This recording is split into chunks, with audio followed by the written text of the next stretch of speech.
How to create and send custom Snapchat stickers. Hello and welcome back to our official help desk. In today's video, I'm going to show you how you can create a sticker and send it to your friends. So without any further ado, let us jump right into the process. Head over to your Snapchat app. Also make sure that you have the sticker in your gallery section. Just tap onto gallery on your bottom left. Then tap onto the photo that you would like to convert into a sticker. Now expand the option. As you do so, you will see a scissor icon. Tap onto it and select the section of the photo that you would like to convert into a sticker. Once done, tap onto done on your top right. As you can see that this is a sticker now. If you want to send this to your friend, just tap on send to icon on your bottom right. Now to see if this sticker has been saved or not, go onto the gallery icon. Scroll to your left and tap on scissor icon.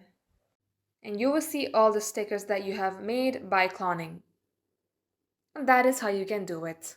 So that is all for today's tutorial. If you would like to see more videos on this topic, then do comment down below and we will get back to you soon with more tutorials like this. In the meantime, what you can do is like this video and subscribe to our channel. Also, don't forget to hit the notification bell to never miss an update from us. Lastly, thank you very much for watching the video till the very end. We will catch you up in our next upload.